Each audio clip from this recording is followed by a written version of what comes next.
اللهاه عبارة عن جزء صغير متدلي من سقف الحلق في الجزء الخلفي من الفم، واللي بيكون طولها حوالي 20 مللي. وبيقوم سقف الحلق بفصل منطقة الفم عن منطقة الأنف. وسقف الحلق ده عبارة عن جزئين، جزء أمامي صلب واللي بنسميه الهارد بالات، وجزء خلفي رخو واللي بنسميه السوفت بالات. واللهاه أو اليوفيولا هي الجزء الأخير المتدلي من سقف الحلق الرخو، وبتتكون من أنسجة ضامة وأنسجة عضلية. كمان بتحتوي على غدد بتفرز اللعاب، وبيغطيها أغشية مخاطية كتيرة. وتعتبر اللهاه جزء من الجهاز التنفسي والجهاز الهضمي، وليها أكتر من وظيفة في الجسم. وكمان بتحتوي على أوعية دموية وأعصاب.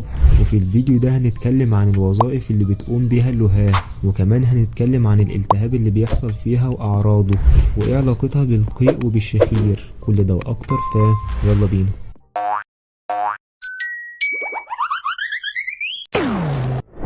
بتقوم اللهاه بوظائف كتيرة في الجسم، زي إنها بتمنع دخول الطعام للأنف أثناء عملية البلع، عن طريق إنها بترجع للخلف علشان تسد تجويف الأنف، وبالتالي تمنع دخول الطعام للأنف. رقم 2 إنها بتفرز سائل لعابي علشان يساعد في ترطيب تجويف الفم، وكمان علشان تساعد في بلع الطعام بسهولة. ورقم 3 إنها بتساعد بشكل كبير أثناء التحدث، لأن بيكون ليها دور مهم في إنتاج بعض الأصوات والحروف زي حرف القاف في اللغة العربية. كمان هي اللي بتتسبب في صوت الشخير عند بعض الناس، وده بيحصل لما بتسترخي عضلات الحلق، فبتؤدي لانسداد مجرى الهواء، فبتهتز اللهاه بطريقة معينة وبينتج صوت الشخير، واللي بيتم علاجها بالأدوية أو بالتدخل الجراحي. وهنتكلم عن جميع طرق علاج الشخير في فيديو قادم إن شاء الله، فاتأكد إنك تكون عامل اشتراك في القناة علشان يوصلك الفيديو أول ما ينزل.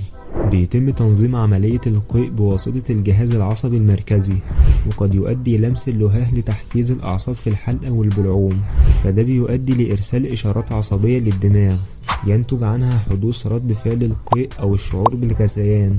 وده بيكون مفيد لما بنحتاج نفضي محتويات المعدة في حالات التسمم. ولو حصل قيء بتقوم اللهاه برفع نفسها علشان تسمح للطعام بالخروج من فتحة الفم وتمنع دخوله لتجويف الأنف.